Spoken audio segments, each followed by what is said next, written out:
Chekhov اور لیڈیا کی محبت کی داستان 1930 کی دہائی کے آخر میں ماسکو میں ایک عمر رسیدہ خاتون رہا کرتی تھیں اور ان کے پاس اکثر دانشور ادیب اور ادب پرور لوگ آتے جاتے رہتے تھے۔ اکثر بیٹھک ہوتی تھی۔ یہ لوگ جو ہیں ان خاتون سے ایک بات اکثر دریافت کیا کرتے تھے کہ آپ کو معلوم ہے کہ چیخوف نے زندگی میں کبھی بھی گہری محبت نہیں کی، یا یوں کہیے کہ سنجیدہ پیار کیا ہی نہیں کسی سے۔ لیکن یہ سچ نہیں تھا۔ چیخوف کی زندگی میں ایک ایسی خاتون آئیں اور رہیں، اور یہ بوڑھی خاتون اس بات کو جانتی تھی کہ وہ اس خاتون کا نام، جس سے چیخوف بہت محبت کرتے تھے، ان کا نام لیڈیا ایلووا تھا۔ بلکہ یوں کہیں تو زیادہ ٹھیک ہے کہ لیڈیا ایلووا وہ خود بوڑھی خاتون تھی۔ جب وہ ایک دوسرے سے ملے تب چیخوف 32 برس کے اور لیڈیا کی عمر 27 برس کی تھی۔ چیخوف تب روس کے معروف ادیب اور ڈرامہ نویس بن چکے تھے، اور لیڈیا اس وقت بچوں کے لیے کتابیں لکھنے والی ایک عام سی کم مشہور لکھاری۔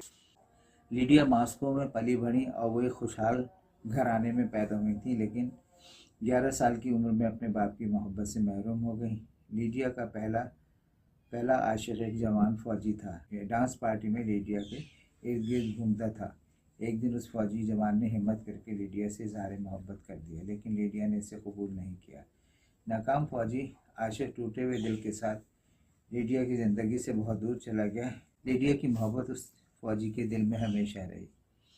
37 برس کے بعد وہ فوجی ایک بار پھر لیڈیا سے محض کے لیے ملا کہ میں نے ساری عمر اگر کسی سے پیار کیا ہے تو صرف تم ہی ہو۔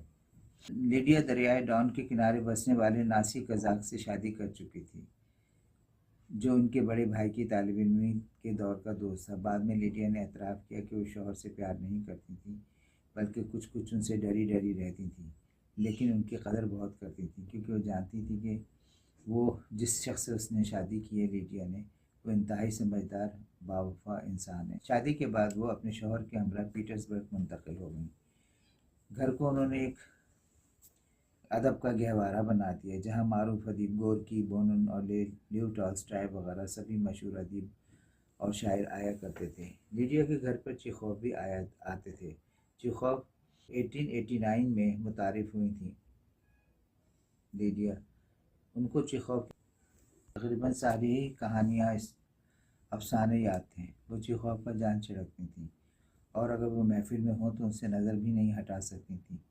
لیڈیا کا شوہر بہت جلد یہ جان گیا اور سمجھ گیا کہ لیڈیا کو چیخوف سے محبت تھی یا ہو گئی ہے، یعنی وہ فوجی آدمی جس کا ادب سے کوئی دور پار کا واسطہ نہیں تھا، مگر لیڈیا سے وہ بھی پیار کرتا تھا اور اس کا اظہار بھی کھلے عام کرتا تھا۔ اب اس کا شوہر بیچارہ چیخوف جیسے رقیب کے خلاف کیا کرتا بھی تو کیا، صرف بچے ہی ایک بندھن تھے۔ وہ جانتا تھا کہ لیڈیا بچوں سے بہت پیار کرتی تھی اور ان کو اپنی ڈھال سمجھتی تھی، اور وہ یہ جانتا تھا کہ ان بچوں کی وجہ سے ہی ان کا کنبہ بندھا ہوا ہے، چاہے لیڈیا کے روح میں اور دل میں کتنی آندھیاں کیوں نہ چل رہی ہوں۔ بہرحال بچوں نے ایک دوسرے کے لیے نہیں بنے تھے، مگر بہرحال بچوں نے ان دو انسانوں کو ایک چھت کے تلے اکٹھا کر کے رکھا۔ چیخوف کے ساتھ لیڈیا بہت کم ملا کرتی تھی۔ وہ بھی اتفاقاً کبھی کسی تھیٹر میں، کبھی کسی ڈانس پارٹی میں، کبھی مہمان کی حیثیت سے، اور چیخوف کہیں بھی بیٹھے ہوں مجمع میں، اسے پتہ چل جاتا تھا کہ چیخوف یہاں اس مجمع میں یا اس محفل میں آئے ہیں، اور وہ یہ کہتی کہ چیخوف ہے، مجھے نظر نہیں آ رہا ہے، مگر وہ آ جائے گا۔ اب وہ کہہ کے چپتی تھی کہ چیخوف سامنے آ جاتا۔ ان کی یہ ملاقاتیں آخرکار جو ہے بہت کم ہوتی چلی گئیں۔ پھر وہ ایک دوسرے کو لیٹرز بھی لکھا کرتے تھے۔ لیٹرز کی آمد پر کے لیے اور انہیں ریسیو کرنے کے لیے لیڈیا بہت بے قرار رہتی تھی۔ آخر ایک دن اس بے قراری لیکن ابھی بھی اظہار محبت چیخوف کے لیے لیڈیا نے نہیں کہا تھا۔ آخر لیڈیا نے ایک سونار کو ایک بہت اچھا بروچ بنانے کے لیے کہا، جس پر اس نے لیڈیا کھدوا کر انتون چیخوف کے کہانی کے صفحہ نمبر 207 سے کچھ سطریں کھول کر اور کچھ سطروں کے بارے میں لکھا کہ 207 کی صفحے کی سطریں پڑھو، اور یہ اس پہ کھدوا کے اور کبھی تمہیں میری زندگی درکار ہو تو آنا اور میری زندگی کو لے لینا۔ مگر لیڈیا یہ اپنے نام سے تحفہ بھیجنے کا فیصلہ نہیں کر پائی، اور ایک گمنام جو ہے بھیجنے والے کی طرف سے یہ چیخوف کو یہ مل گیا۔ لیٹرز بھی آنا کم سے کم ہوتے چلے گئے۔ بعد میں چیخوف نے ایک معروف اداکارہ سے شادی کر لی جو ان کے لکھے ہوئے ڈراموں کے پلیز بننے میں اسٹیج پر بہت اہم کردار ادا کرتی۔ تو جب یہ پتہ چلا لیڈیا کو کہ چیخوف کی شادی ایک اداکارہ سے ہو گئی اور چیخوف نے کی ہے، تو یوں سمجھو کہ جیسے لیڈیا کے اوپر غم کا پہاڑ ٹوٹ پڑا۔ چیخوف کی شادی کا معلوم ہوا تو انہوں نے کہا کہ اچھا، چیخوف جو میرے گرد پروانہ وار گھومتا تھا اس نے میرے بغیر بھی جینا سیکھ لیا ہے۔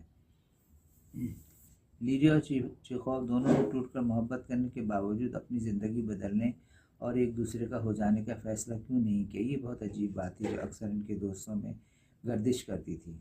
وجہ بیرونی عوامل نہیں تھے، بس ایک ایسے ہی بار لیڈیا نے کہا کہ وہ اس بھونچال سے کوئی نہ کوئی تو انتہائی متاثر ہوگا ہی۔ چنانچہ معاشرے پر وسیع نظر رکھنے والے چیخوف نے مزید قدم آگے نہیں بڑھایا، کیونکہ اس قدم آگے بڑھانے سے لیڈیا کا بسا بسایا گھر اجڑ بھی سکتا تھا۔ یہ ہیں دونوں، کیونکہ چیخوف کے لیے سب سے اہم بات اخلاقیات کی تھی،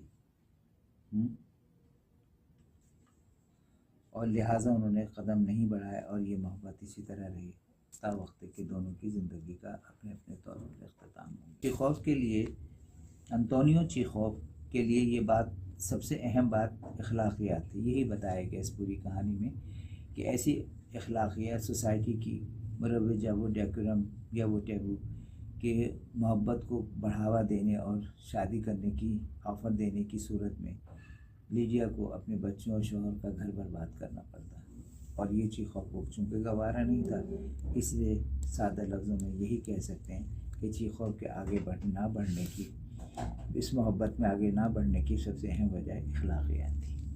لیڈیا کی محبت کے لیے چیخوف کی کنفیوزڈ رویے کا جواز آخر کیا بنتا ہے؟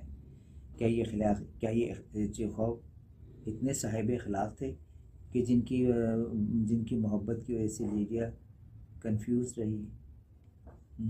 کیا چیخوف نے اپنے رویوں میں لیڈیا کو ساری زندگی کنفیوزڈ کر کے نہیں رکھا؟